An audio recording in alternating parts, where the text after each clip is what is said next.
I'm not afraid of the rain. I'm not afraid of going insane. I'm not afraid of living my life. I'm not afraid of doing what's right.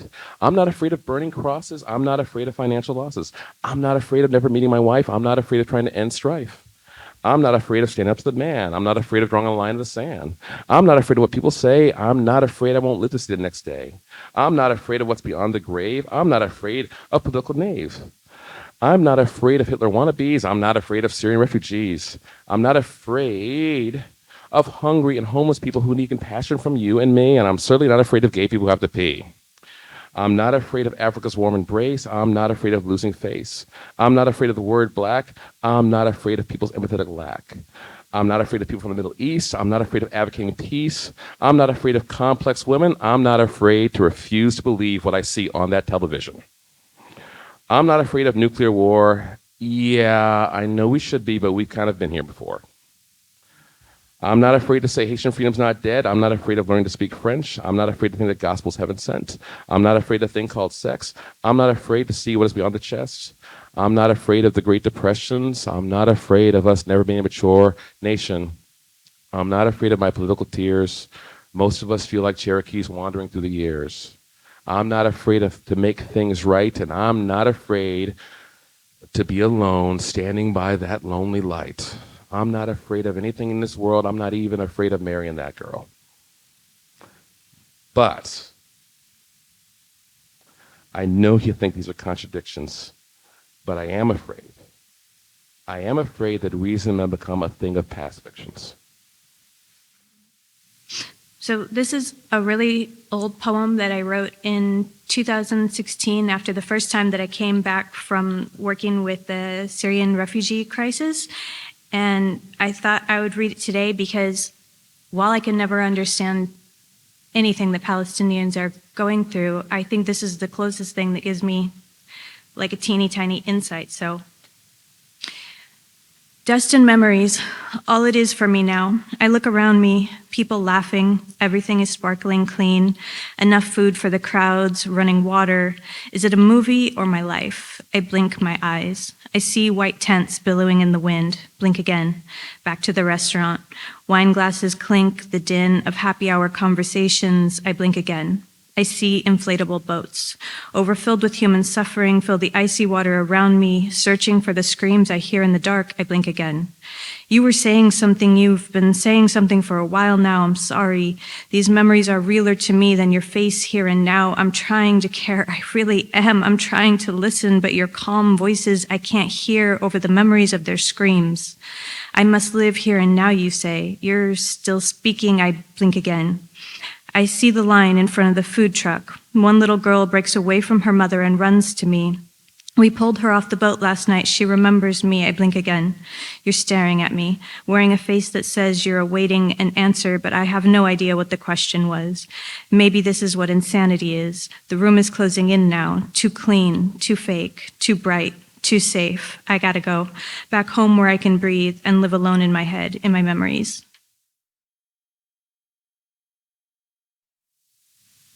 My country, 'tis of thee, that nightmares are made, blood and bombs, preemptive war. How can you call 1 million dead civilians casualties of war? Preemptive war is internationally illegal, but you still call your soldiers heroes. They weren't defending me. There was no WMD. Children's bodies, lifeless and abandoned. Of dust you are made, and of dust shall you return. No time for graves. Drone strikes keep your soldiers safe. Like a video game, they laugh while they kill us. We've seen the footage. Adolescent acne still present on youthful faces. Take a sip of Red Bull, blow up a classroom full of 12-year-olds. Come home, claim disability from PTSD. If the invaders' heads are fucked up, then what of the heads of the indigenous population? Let's talk about the state of this great nation. Sweet land of liberty, but only for the light-skinned white men, not for rape victims. Rape kits still aren't tested. What was she wearing? Why was she drinking? Girls like that deserve what they get. We can't judge a man for what he did at 17. Broken women like Humpty Dumpty never get put back together again, but the patriarchy just keeps on winning. Go home, Pornhub, alone with their misogyny. Violence and degradation are now called sexy. Love is a distant memory, toxic masculinity, the new norm. And you see it all ties together because we've taught them that violence makes you a hero, that boys don't cry. The soldiers that rape boys in front of their mothers at Abu Ghraib come home to rape us on Manhattan streets, but it's time for us to make the connections, draw the parallels, and stand together. There's strength in numbers. Of thee I sing.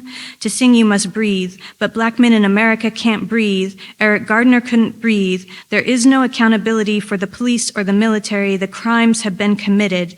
Murder, war crimes, but shh, don't talk about it. Activists go to jail, cops don't. Everyone knows our words are more of a threat than their guns, so they'll tell us we're fanatics when we demand accountability, transparency. They'll threaten the ICC with sanctions for investigating their actions, like a schoolyard bully threatening the teacher for handing out detentions.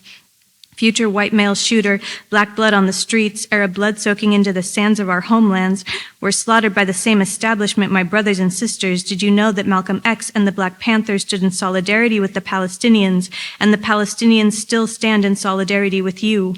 Our people were strong when we realized we fight the same battle against the same oppressors, but when they saw us stand together, they killed our leaders, tore us apart, and hid our truths. Knees shaking, they knew. They can defeat us separately, but there's strength in numbers. Brothers and sisters, are you with me?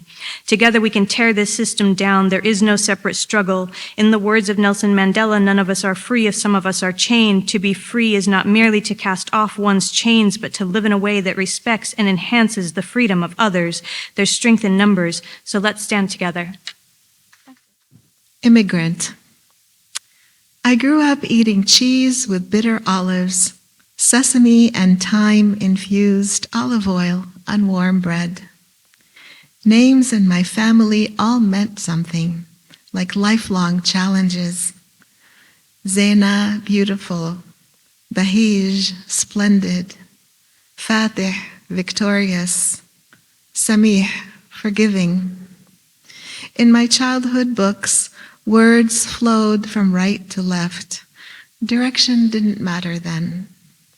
At 10, we traveled east to west against time. I gained 7 hours of youth, lost my compass. In New York, no sea to swallow the sun each day. Foods were sweet in America. People spoke as fast as they walked. Everything was large. Washing machines, supermarkets, even bananas and red grapes. We settled in this vast, cold place with neither boots nor a sense of how to be warm. Snowfalls were beautiful and cruel. The freezing air slapped our faces each morning. Inside, there was a smell of garlic and onions on the stove, loud talking over the phone with relatives overseas. My family inhaled and exhaled politics like cigarettes all the time. We blamed the British, the Americans, Arab leaders, Zionists, communists, or a history that was simply unkind. The TV in the background reported news in a language we spoke but did not really understand. All this over a good meal, always, as if the hunger was in our bellies and not in our hearts. Thank you. Thank you. My poems tend to be a little bit depressing and sad, but I think they reflect those parts of my life. Here's one that is from the second book, and it's called, how many know some Arabic here? Okay. So in Arabic, when you say uncle or aunt, you have a different word for a maternal uncle or a maternal aunt or a paternal uncle. It's a whole different word for each one. So And often people have the name of, just the name of the aunt or the aunt, the wife of my uncle, right? Instead of their name. You will hear that a lot. Anyway, there was an aunt growing up, and this is a poem about her. It's called Mart Ammi, wife of my paternal uncle. As a child, I had no idea of her name, just that my mother called her Mart Ammi. She was a kind and smiling figure, the Arabic welcoming words ahlan wa sahlan always on her lips. She filled our bellies like a bountiful rain nourishes a garden. At her table, we enjoyed deftly rolled grape leaves, the myriad ways she could envision cooking an eggplant, okra, cilantroed, and garlicked just so. She would hug me against her soft bosom as if I were the girl she never had after 4 sons. One summer when I was 9, I sneaked out of our apartment and walked the 2 Beirut city blocks to her place alone. She sat me down with a glass of lemonade, fragrant with rose water, grinning, then told me to get home quickly. My clandestine escapade became our secret. It was 14 years after we immigrated to the United States that I saw her again on a visit to Lebanon, when I finally learned her first name. But out of habit, I continued to call her Mart Ammi, the moniker that spelled how she fit into the patriarchal order of things. She insisted on accompanying me as I traveled to Syria by taxi so I wouldn't cross the border alone. We spent hours together, the years between us evaporating like a cloud of steam over a soup pot.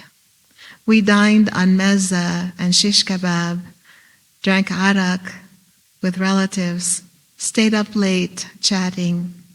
She got tired and admitted shyly that she was making threads of her speech. Our merry unraveling that evening is one of my fondest memories of Mart Ammi. Her signature curly, shiny hair, always tightly pulled away from her face, had started to slacken. During our time together, I saw a woman jolly and vulnerable, one who knew how to navigate around border officials, score a good bargain in the souk, opine about wars and inflation and refugees, narrate detailed stories about aunts and uncles long deceased. Our depth of kinship had crisscrossed geography and time and language, our family history of perpetual goodbyes. Thank you. You're really getting to know all my family now. Let's see. Okay. I feel like I want to read you more poems, but they all have a real sadness about them. And is that okay? Okay. This is. Thank you. Okay, thank you. I appreciate the encouragement. Okay. All right. So I'll read to you the poem that inspired the title of this book that has this line in it, "Some things never leave you." And this is a poem about my mom. And it's titled, "A Refugee Grows Old." And it's for my mother. She is surprised by the pink cyclamen in the pot, examines the foreign petals, upswept as if reaching toward another place. Her own journey seems muted now, details as far away as her childhood in Palestine, where in one scenario she would have lived in the same place until great-grandchildren played around the lemon tree that defined her family's house in scent and space, where in the real scenario she fled for her life with a husband and baby in her pocket a key that rusted over the years. Her memories are like henna on a hand, splendid arabesques fading each day until gone. She has covered so many miles by boat, plane, car, on foot, measured by oceans and clouds, gas fumes, tattered flags left behind, driver's licenses, rental agreements, goodbyes to friends and family, a lifetime unanchored, cleaved. She continues to worry that someone is plotting to take away her home, while slowly hunching over a downswept, bent flower, weighed down by hallucinations. She knows some things never leave you, so you have to leave them yourself. Takes small steps away, looking for some peace. Thank you.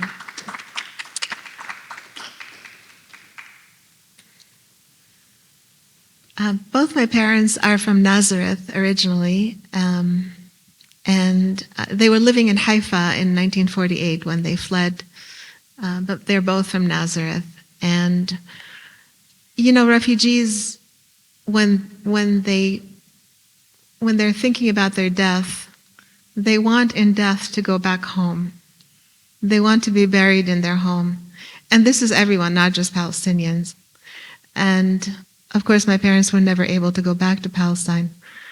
And so they both asked us to take their ashes and bury them in Palestine. And so when my father died in 1999, we did that. And we have in a cemetery in the back of the Orthodox Church in Nazareth. We have a small box with my father's ashes. And so when my mother died in 2019, she wanted the same thing. And so my brother and I went to fulfill her final wish. And we had a tough time